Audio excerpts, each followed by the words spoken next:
Hello, আসসালামু আলাইকুম viewers. আমি আজকে নিয়ে আসছি পাস্তা রান্নার রেসিপি। আমি আজকে দেখাবো পাস্তা রান্না। আপনারা জানেন সবাই, তবুও আমি ঘরোয়া পদ্ধতিতে পাস্তা রেসিপিটা রান্না করব। তাইলে আসেন, দেরি না করে শুরু করা যাক। চুলায় আমি প্যান বসালাম, আগুন দিয়ে দিলাম। পাস্তাটাকে সেদ্ধ করে নিই।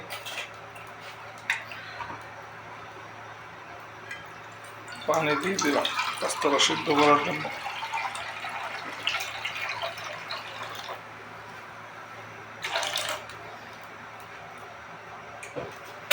পানিটা একটু গরম হোক, পানিটা ফোটার পর এরপরে পাস্তাটা দিয়ে দেব।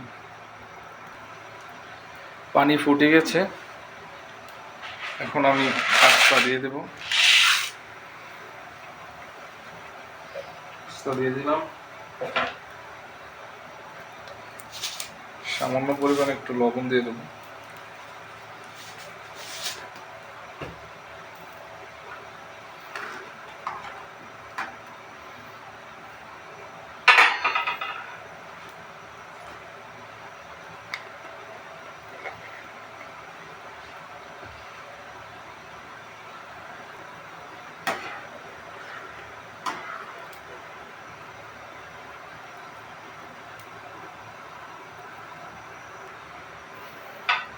প্রায় সেদ্ধ হয়ে গেছে, আর একটু সময় নেব, সাথেই থাকুন।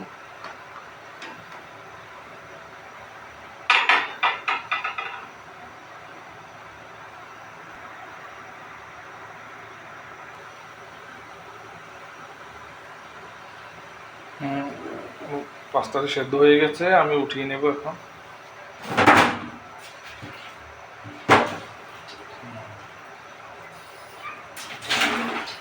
প্যানটি আবার বসিয়ে দিলাম।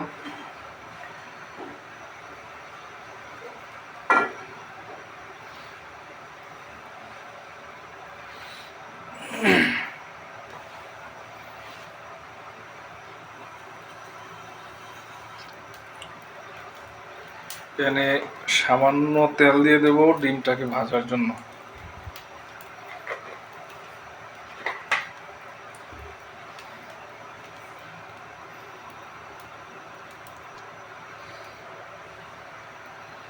ডিমটা আমি হালকা ভেজে নেব।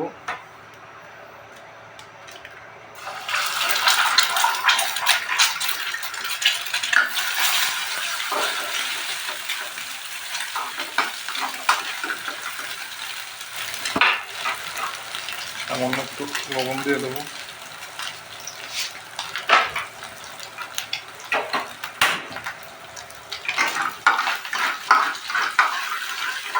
সামান্য, বেশি ভাজা যাবে না, সামান্য ভাজা যাবে।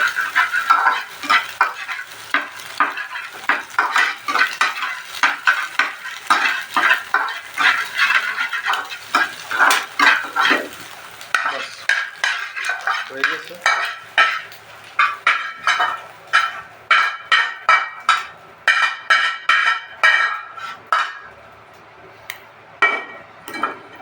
এখন আমি তেল দিয়ে দেব পাস্তাটা রান্না করার জন্য।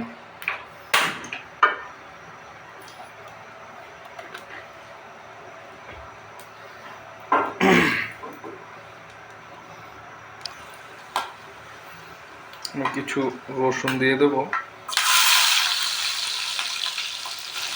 রসুনটা সামান্য ভাজা হওয়ার পর আমি পেঁয়াজ দেব।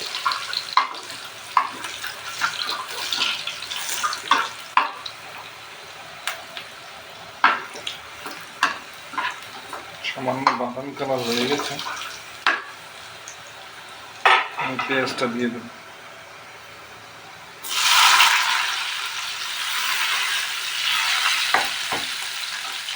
আমি সামান্য ভেজে নেব পেঁয়াজটা কাঁচা গন্ধ যাওয়া পর্যন্ত।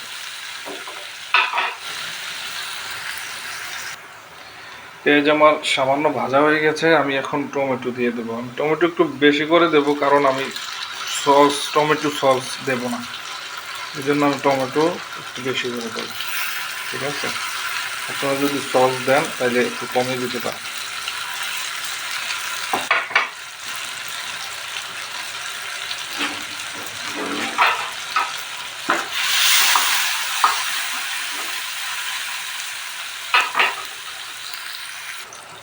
টমেটোটা রান্না হয়ে গেছে, আমি একটু সামান্য পরিমাণ লবণ দিয়ে দেবো আর একটু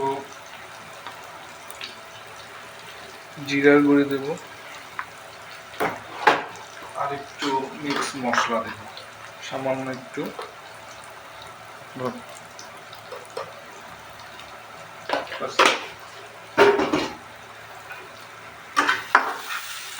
আমি ঘরোয়া পদ্ধতিতে ঘরের মধ্যে যা আছে তা দিয়ে রান্না করতেছি।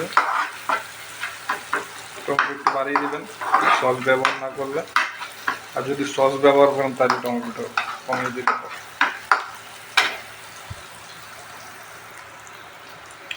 আমার টমেটোটা হয়ে গেছে, এবার আমি পাস্তাগুলো দিয়ে দেবো।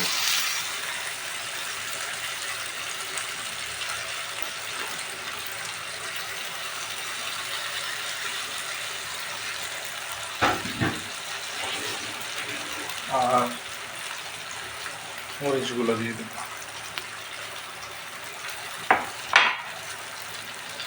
ডিমটা দিয়ে দেবো,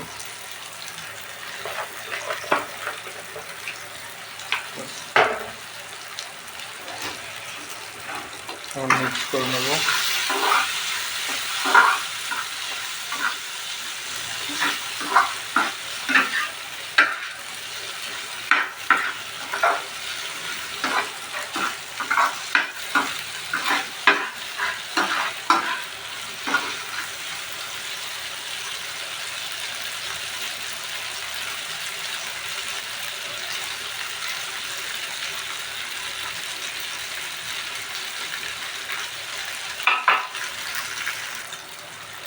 আমাদের পাস্তা হয়ে গেছে, এখন উঠিয়ে নেব।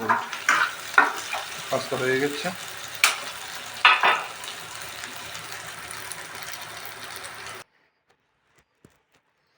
এই যে আমাদের রান্না কমপ্লিট।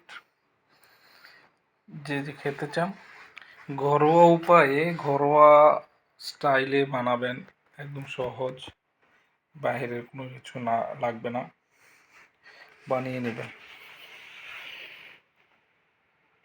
ওকে, ধন্যবাদ, আবার দেখা হবে।